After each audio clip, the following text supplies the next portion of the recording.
नमो नमः। नमः संस्कृताय। आज हम पुनः मेघदूतम के अध्ययन के क्रम में उपस्थित हुए हैं। अभी तक हमने मेघदूतम के पूर्व मेघ के कुल 27 श्लोकों का अध्ययन कर लिया है। इस कक्षा में हम 28वें श्लोक से प्रारंभ करते हैं। पिछली कक्षा में हमने अध्ययन किया था कि वह मेघ जो है अब आम्रकूट पर्वत और निश्चयगिरि पर्वत इन सब से होते हुए जब निश्चयगिरि पर्वत पर विश्राम कर लेता है तो फिर यक्ष जो है वह मेघ से आगे बढ़ने का अनुरोध करता है, निवेदन करता है। और अब इस 28वें श्लोक में इसमें यक्ष ने मेघ से उज्जैनी के दर्शन का आग्रह किया है। इस श्लोक का उच्चारण करते हैं। वक्रः पन्था यदपि भवतः प्रस्थितस्योत्तराशाम् सौधोत्सङ्ग प्रणय विमुखो माश्मभूरोज्जयिन्याः विद्युद्द्यामस्फुरितचकितैस्तत्र पौराङ्गनानाम्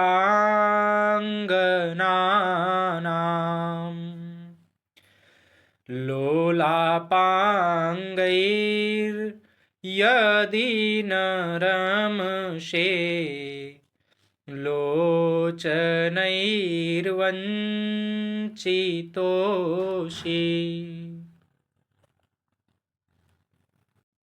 इसका अन्वय है उत्तराशां प्रस्थितस्य भवतः पन्थाः यदपि वक्रः तथापि उज्जयिन्याः सौघोत्संग प्रणय विमुखः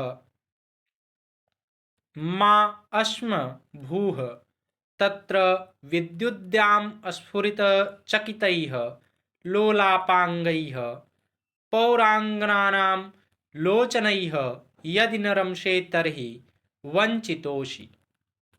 इसका शाब्दिक अर्थ है उत्तराशाम अर्थात उत्तर दिशाओं की ओर, प्रस्थितस्य अर्थात प्रस्थान करने वाले, भवतः अर्थात तुम्हारा, पंथा अर्थात मार्ग, वक्र अर्थात टेढ़ा मेढ़ा अथवा तिरछा, तथापि तो भी, उज्जयिन्याः अर्थात उज्जयिनी के, सौधोत संग प्रणय विमुख अर्थात प्रासादों के ऊर्ध्व भागों के परिचय करने से विमुख, माँ अश्मभू मत होना, तत्र अर्थात वहाँ, विद्युद्याम स्फुरित चकितैः अर्थात बिजली की रेखा की चमक से सहमे हुए, लोलापांगैः अर्थात चंचल कटाक्षों वाले, पौरांगनानाम अर्थात नागरिक सुंदरियों के, लोचनैः अर्थात नयनों से, रम से अर्थात क्रीड़ा करोगे तरही तो, वंचितः अर्थात ठगे गए हो अथवा निरर्थक जन्म वाले हो। पुनः एक बार श्लोक को देखते हैं। वक्रः पन्था यदपि भवतः प्रस्थितस्योत्तराशाम् सौधोत्संग प्रणय विमुखो मा अश्मभूरोज्जयिन्याः विद्योद्यामस्फुरितचकितैस्तत्र पौराङ्गनानाम्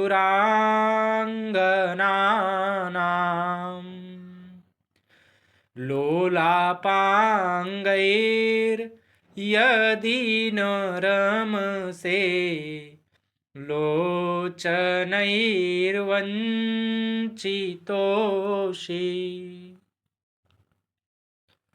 अर्थात यक्ष मेघ से कहता है कि उत्तर दिशा की ओर प्रस्थान किए तुम्हारा मार्ग यद्यपि टेढ़ा हो जाएगा तो भी उज्जैनी की अट्टलिकाओं का परिचय प्राप्त करने से मुख ना मोड़ना। वहां बिजली की कौंध से चकित एवं चंचल कटाक्षों से युक्त पुरललनाओं के नयनों से यदि तुमने विहार नहीं किया तो जीवन के लाभ से वंचित ही रह जाओगे। इसकी टिप्पणी में हम बताएंगे कि यह मंदाक्रांता छंद में लिखा गया है और इसमें विप्रलंभ श्रृंगार रस का प्रयोग किया गया है।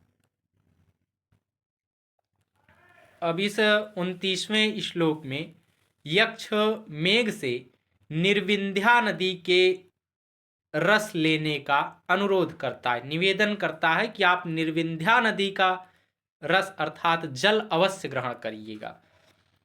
तो इसको भी उच्चारण करते हैं।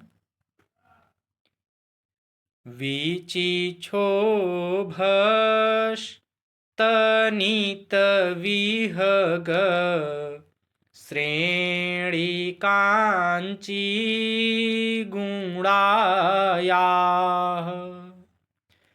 संसर्पन्त्याः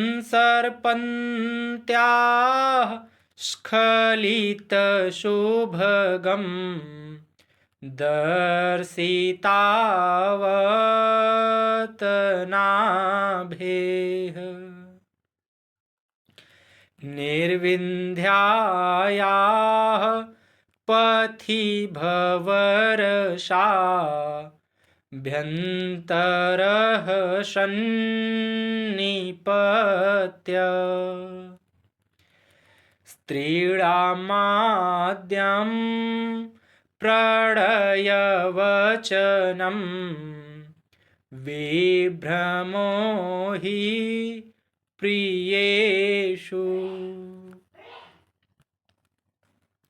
इसका अन्वय है पथि वीच क्षोम स्तनित विहंग श्रेणी कांची गुड़ायाः स्खलित शुभगम संसर्पन्त्याः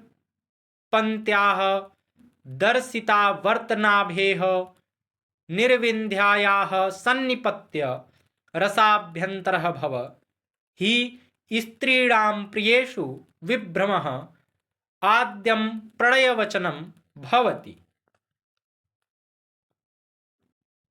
इसका शाब्दिक अर्थ है पथ अर्थात मार्ग में वीच क्षोभस्तनित विहग श्रेणी कांची गुड़ायाः अर्थात तरंगों के चलने से शब्द करते हुए पक्षी समूह रूपी करधनी को धारण करने वाली स्खलित शुभगम स्खलन के साथ मनोहरता पूर्वक या मदमाती चाल से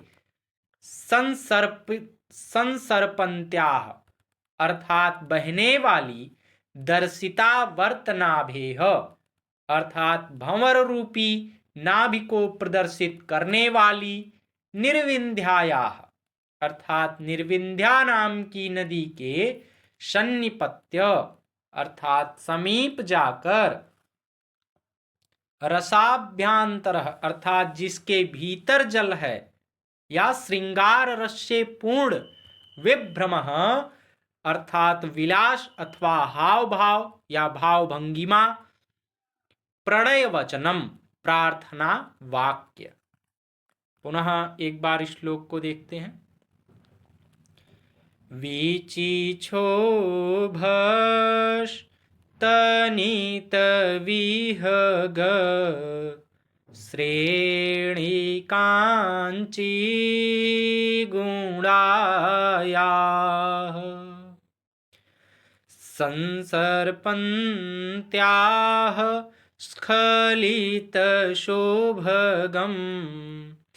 दर्शितावतनाभेः निर्विन्ध्यायाः पथि भवरसा भ्यन्तरः सन्निपत्य स्त्रीणां माद्यं प्रणयवचनं विभ्रमो हि प्रियेषु। अर्थात यक्ष मेघ से कहता है कि मार्ग में तरंगों की चोट से चहचहाते हुए पक्षियों की पंक्ति रूपी करधनी वाली रुक रुक कर सुंदर ढंग से बहती हुई और भंवर रूपी नाभि दिखाने वाली निर्विंध्या नदी से मिलकर तुम भीतर रस से परिपूर्ण हो जाना, क्योंकि स्त्रियों का प्रियतम के प्रति किया गया हाव भाव ही पहला प्रार्थना वाक्य होता है। इसका जो अंतिम चरण है, स्त्रीणा माध्यम प्रणय वचनम विभ्रमो ही प्रियेषु, यह यहाँ पर सूक्ति के रूप में प्रयुक्त हुआ है, क्योंकि इसका अर्थ है कि स्त्रियों का प्रियतम के प्रति किया गया हाव भाव ही पहला प्रार्थना वाक्य होता, अर्थात मिलाप का पहला यही वाक्य कहलाता, यानी मिलने का जो पहले स्त्रियों का अपने पति के प्रति या अपने प्रियतम के प्रति जो सबसे पहले वह हाव भाव प्रकट करती है, वही उसका प्रार्थना वाक्य होता है, उससे मिलन का। इसकी टिप्पणी में हम बताएंगे कि यह मंदाक्रांता छंद में लिखा गया है। इसमें रूपक अलंकार, अर्थांतरन्यास अलंकार और विप्रलंब श्रृंगार रस का प्रयोग है। 30वां श्लोक है। अब इस श्लोक में यक्ष मेघ से सिंधु नदी की कृष्णता दूर करने के लिए कहता, अर्थात जो सिंधु नदी बह रही है उसमें अभी जल बहुत सीमित मात्रा में है, कम है, और वह यक्ष जो है यहाँ पर मेघ से निवेदन करता है कि आप उसकी कृष्णता को दूर करिए, अर्थात उसमें और जल भरिए। इसका उच्चारण करते हैं। वेणीभूत प्रतनुशलीला तामतीतस्य सिन्धुः पाण्डोच्छाया तटरुहतरु भ्रंसेभिर्जीर्णपर्णैः सौभाग्यं ते सुभगविरहा वस्थया व्यञ्जयन्ति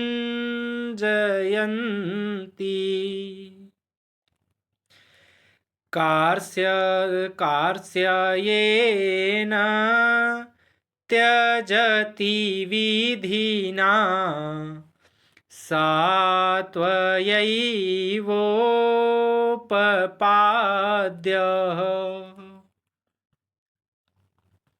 इसका अन्वय है, वेणीभूत प्रतनुसलिला तट रुहतरुभिः तरुभ्रंशिभिः जीर्णपर्णैः पाण्डुच्छाया सिन्धुः ताम अतीतस्य ते सौभाग्यं विरहावस्थवया व्यञ्जयन्ति येन विधिना कार्स्य त्यजति स त्वया उपपाद्य एव।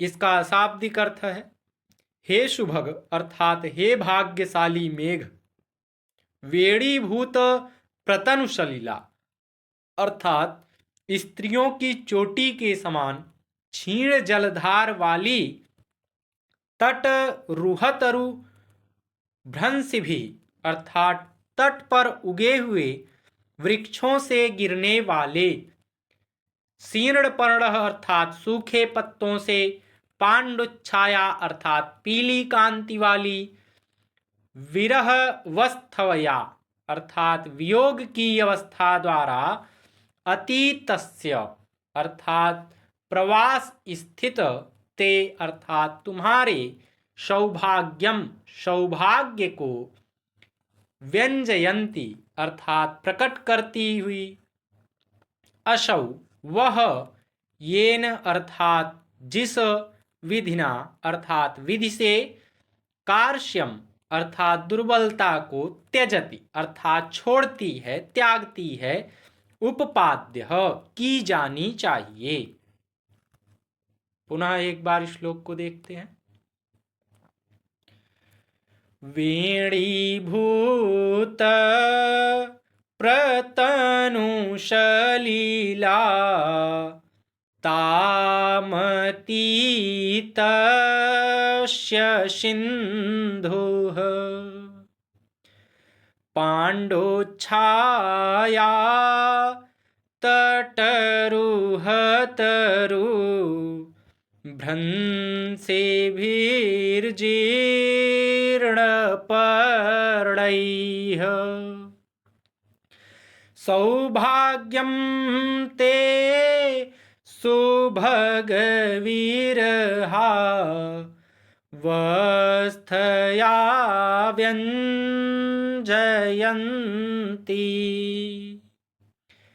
कार्श्येन त्यजति विधिना सत्वयैवोपपाद्य अर्थात यक्ष मेघ से कहता है कि वेणी के समान बने हुए अल्प जल वाली और तटों पर उगे वृक्षों से गिरने वाले पके या पीले पत्तों के कारण पीली कांति वाली सिंधु नदी या काली नदी उस निर्विंध्या को पार किए हुए तुम्हारे सौभाग्य को अपनी विरहा अवस्था से व्यक्त करती हुई जिस विधि से दुबलापन त्याग दे वह तुम्हें अवश्य करनी चाहिए। इसकी टिप्पणी में हम बताएंगे कि यह मंदाक्रांता छंद में लिखा गया है और इसमें समासोक्ति अलंकार और विप्रलंब श्रृंगार रस का प्रयोग है। आज के लिए बस इतना ही। नमो नमः। नमः संस्कृताय। धन्यवाद।